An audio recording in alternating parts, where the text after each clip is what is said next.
오늘은 베드로전서 강의 세 번째 시간입니다. 본문의 말씀은 베드로전서 1장 8절에서 9절까지 말씀입니다.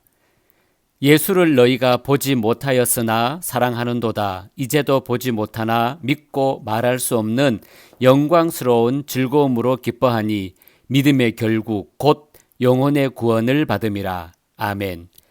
우리는 하나님의 은혜로 믿음을 선물로 받은 신자입니다. 그렇다면 하나님이 선물로 주신 믿음이 우리의 인생을 어디로 끌고 가신다고 생각하십니까? 신자는 하나님의 선물인 믿음을 받은 자이기 때문에 분명한 것은 그 믿음에 이끌려서 살아가고 있는 것이 우리의 현실입니다. 그래서 신자의 삶이란 믿음에 이끌려 가는 것이기 때문에 삶을 우리 스스로 결정할 수가 없습니다. 내가 원하는 방향으로 나아갈 수 있는 것이 아니라 다만 하나님의 뜻대로 가게 될 뿐이라는 것입니다. 그래서 시련과 시험도 거부할 수가 없는 것입니다. 시련과 시험은 우리가 원하는 것이 아닙니다. 하지만 하나님은 우리의 뜻과 상관없이 시련과 시험의 길로 이끌어 갑니다. 하나님은 왜 우리를 이렇게 대접하십니까? 택한 백성이라면, 사랑하는 자라면 고통이 있는 시련의 터에서 끌어내는 것이 합당하지 오히려 시련으로 밀어넣는다는 것은 우리가 원하는 하나님이 아니지 않습니까? 사람들은 시련이 있으면 대개 하나님과의 관계를 먼저 생각합니다. 내가 잘못한 것이 있어서 하나님과의 관계가 바르지 못해서 하나님이 시련을 주신 것이 아닌가라는 생각을 합니다. 그렇다면 십자가에서 돌아가신 예수님도 하나님과의 관계가 바르지 못했기 때문에 그러한 시험과 시련을 주신 것입니까? 복음을 전하는데도 불구하고 고난의 길을 갔던 사도들도 하나님과의 관계가 바르지 못했습니까?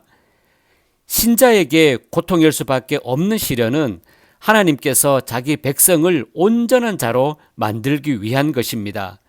1장 7절의 말씀입니다. 너희 믿음의 확실함은 불로 연단하여도 없어질 금보다 더 귀하여 예수 그리스도께서 나타나실 때에 칭찬과 영광과 존귀를 얻게 할 것이니라 라고 말합니다.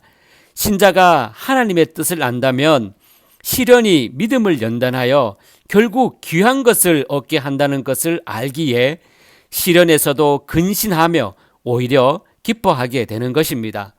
하지만 우리는 이러한 하나님의 뜻을 마음에 두지 않습니다. 믿음이 하나님의 백성을 시련으로 이끌어 간다는 것에 대해서 외면하려고 합니다. 믿음을 버리기는 싫지만 시련도 싫다는 것입니다. 그래서 많은 신자는 시련이 없는 믿음을 원하고 있는 것입니다. 시련은 없고 축복만 있는 믿음 안에서 마음의 평안을 얻고 싶은 것입니다. 오늘 본문을 다시 보시겠습니다. 예수를 너희가 보지 못하였으나 사랑하는도다. 이제도 보지 못하나 믿고 말할 수 없는 영광스러운 즐거움으로 기뻐하니 믿음의 결국 곧 영혼의 구원을 받음이라. 여기서 믿음의 결국을 영혼 구원이라고 말하고 있는데 아마 믿음을 말하는 많은 사람들이 믿음에서 생각하는 것은 영혼 구원일 것입니다. 믿음으로 천국 간다는 것만 생각할 뿐 믿음이 우리를 천국에 합당한 사람으로 만들기 위해 이끌어가는 것에 대해서는 생각하지 않는 것입니다. 시련도 택한 자의 영혼 구원을 위한 하나님의 사랑이란 말을 해도 그런 사랑에 관해서는 관심이 없는 것입니다.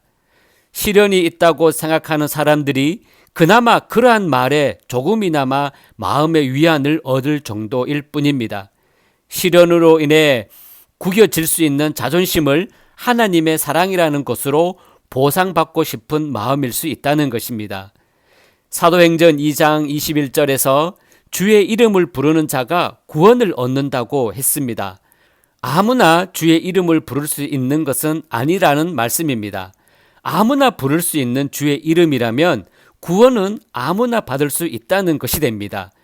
주의 이름을 부른다는 것은 단지 입술로 주의 이름을 부르는 것을 의미하는 것이 아니라 진심으로 주님을 원하는 것을 의미합니다. 주님을 원한다는 것은 주님의 모든 삶을 원하는 것입니다. 자신의 모든 삶이 주님의 삶과 일치되기를 원하는 것입니다.